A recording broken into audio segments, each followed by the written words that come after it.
ત્રીજી વાર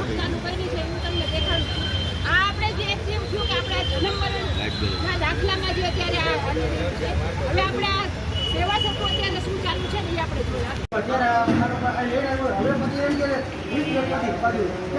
CRS કરાવી લીધું તો 20 દિવસ છે આનું અપ્રુવલ પહેલા આપણે આપતા સિંગલ આઈડી હવે ઈ-આઈડી નું અપ્રુવલ CDHO જિલ્લા પંચાયતમાં આપી દીધું એટલે 200 રૂપિયા ખર્ચ કર્યા પછી પણ આ લોકો 200 રૂપિયા ખર્ચ કરી આવે CRS સેન્ટર અહીંયા નથી એટલે બહાર કરાવવાનું સાયબર કેફેમાં 200 રૂપિયાનો ખર્ચ કર્યા પછી પણ આ દાખલો 20 દિવસ CDHO અપ્રુવલ આપશે ને પછી CDHO એપ્રુવલ 20 ત્રીજી વાર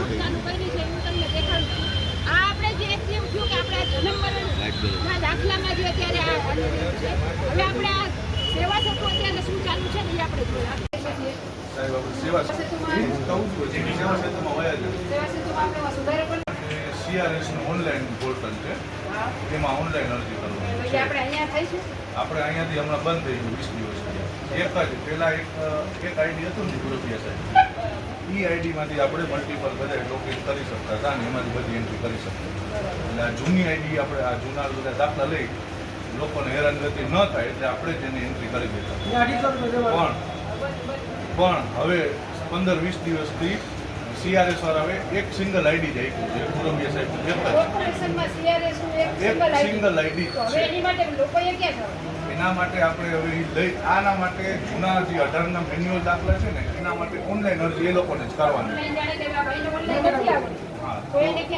એને કોમ્પ્યુટરાઇઝની દુકાન હોય અથવા તો કોઈ એવી સંસ્થા હોય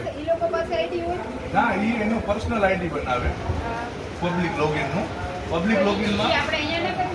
આમાં એક જ આઈડીમાં કેવી રીતે કરવું પર્સનલ આઈડી જો બહારથી પ્રાઇવેટ લોકો કરી શકતા કોઈ પણ વ્યક્તિ જાણે કે મારે CRS સેન્ટર શરૂ કરવું છે તમે એમ કહો તો મારી આઈડી હું કરાવી શકું કોર્પોરેશનને તો એટલી ઓથોરિટી હોવી જોઈએ ને કે એવી 4 આઈડી કોર્પોરેશન બનાવી શકે 4 આઈડી આપણે અત્યારે એમ કહે છે કે વિકાસ અને ઓનલાઈન આપણે ઇન્ડિયા અને આપણે કેટલી બધી વસ્તુઓને સરળ કરવા માંગીએ છીએ સરળ કરવાના બદલે આપણે જોઈએ છે કે માત્ર જ્યારે આપણે જન્મનો દાખલો કે દુનિયામાં જન્મ લીધો એનો માત્ર દાખલો છે ને દાખલા માટે આજે લોકો કેટલા પરેશાન છે 5000 અરજીઓ પેન્ડિંગ છે CRS સેન્ટર અત્યારે કોર્પોરેશનમાં નથી CRS ની કોઈ આઈડી કોર્પોરેશન પાસે નથી પબ્લિક જ્યારે 250 થી 300 રૂપિયા દઈ અને ભારે એનું CRS કરાવે રજીસ્ટ્રેશન કરાવી આવે પછી તો અહીંયા લેવામાં આવ્યા પછી પણ દાખલો 20 દિવસે આપવામાં આવે હવે કોઈના બાળકનું એડમિશન કરાવવું હોય એડમિશન કરાવવા જાય તો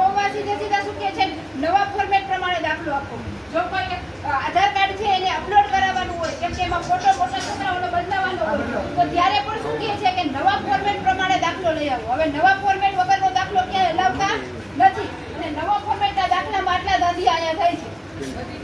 ત્રીજી વાર કરાવ્યો છે ત્રીજી વાર અમે તો જ્યાં એ સેન્ટર શરૂ થયું હોય એટલે જ કહીને તમે તમારા જે પણ ઉમરી સાહેબ કોઈ હું કહી હતી તો મને ગોરી સાહેબે ફોન ના ઉપાડ્યો સુરતિયા સાહેબ ઓફિસમાં હતા રહીએ ભાઈ તમે આવ્યા ગોરી સાહેબ અમે તો ઓપરેટર છીએ અમે અમારું જે કામ અહીંયા તો કોણ છે જવાબદાર અધિકારી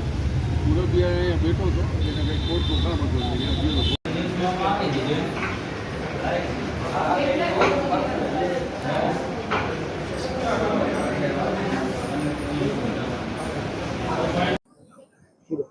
આજરોજ જન્મ મરણ શાખાની મુલાકાત લીધેલી અને ઘણા લોકોની ઘણા દિવસથી ફરિયાદો હતી એટલે મુલાકાત લઈને એ ફરિયાદોનું નિરાકરણ કરવા માટે હું જ્યારે જન્મ મરણ શાખામાં ગઈ તો મને જાણવા મળેલું કે જન્મ મરણ શાખામાં જે હમણાં છેલ્લા 6 મહિનામાં 3 થી 4 પરિપત્ર અલગ અલગ આપવામાં આવ્યા અને એ પરિપત્ર મુજબ જ હવે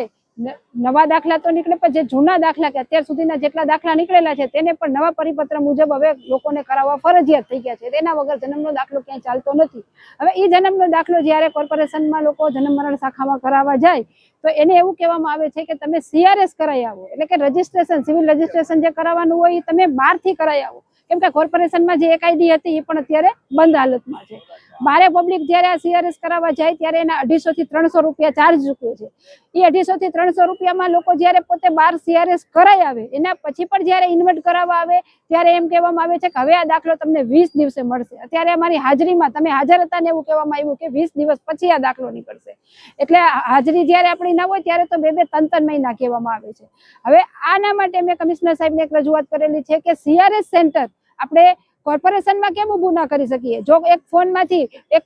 સાયબર કેફેમાં જો ઓનલાઈન થઈ શકતું હોય તો આપણે પબ્લિકની સુવિધા માટે બે ચાર CRS સેન્ટર શરૂ કરી અને લોકોને અહીંયા સગવડ પૂરી ન પાડી શકીએ? એના માટે ખાસ એ દેખાડવા કે પબ્લિક ના પૈસે જ્યારે અત્યારે આપણે આ જોયું કે આ સેવા સેતુ શરૂ કરેલું છે, આ સેવા સેતુ માત્ર ને માત્ર દર વખતે નિંદક જ કરેલું હોય છે, માત્ર ને માત્ર લોકોના પૈસાનો બગાડ કરેલો હોય છે. કેટલા સેન્ટરો અત્યારે આપણે જોયા કે જે બંધ હાલતમાં છે, કેટલા સેન્ટરો ઉપર માત્ર ને માત્ર માહિતી આપવામાં આવે છે, કેટલા સેન્ટરમાં ખાલી પેમ્પલેટ આપવામાં આવે છે. તો આવા સેવા સેતુની શું જરૂરિયાત છે? અહીંયા 2 થી 3 સેન્ટર એવા છે કે જે કાર્યરત છે, એમાં પણ એ કાર્યરત છે તો એની પોતાની જે ઓફિસ છે, જાણે કે આવકનો દાખલો અહીંયા નીકળે છે તો અત્યારે આવકનો દાખલો ત્યાં જે સિવિક સેન્ટર છે ત્યાં બંધ છે, જન્મના દાખલા અહીંયા નીકળે છે તો અહીંયા એવું કહેવામાં આવે છે કે સાહેબ અહીંયા બેઠા છે એટલે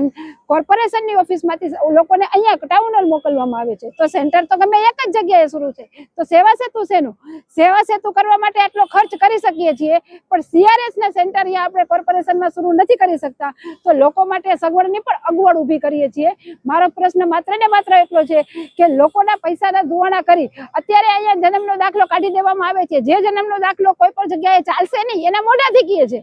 તો પછી જન્મના દાખલાના 70 રૂપિયા લે છે. એ 70 રૂપિયા લીધા પછી CRS કરાવો 250 રૂપિયા, ફરી વખત દાખલો કઢાવો એક કોપીના ફરી વખત 70 રૂપિયા. તો આ લોકોને માત્ર ને માત્ર લૂંટવાના ધંધા કોર્પોરેશને અત્યારે જામનગર મહાનગરપાલિકાએ ચાલુ કર્યા છે, જે બંધ કરવા જોઈએ અને લોકોને સુવિધા થાય. 5000 અરજીઓ જે પેન્ડિંગ છે અને લોકો જે અત્યારે રોજબરોજ આખો દિવસ લાઈનોમાં ઉભા રહીને હેરાન પરેશાન થાય છે, એ ના થાય એના માટે કોર્પોરેશનમાં જ 2 CRS સેન્ટર શરૂ કરી અને 4 થી 5 ઓપરેટરોને બેસાડીને લોકોની જે આગવડ પડે છે તેનું નિરાકરણ કરવામાં આવે એવી મેં એક રજૂઆત કરેલી છે.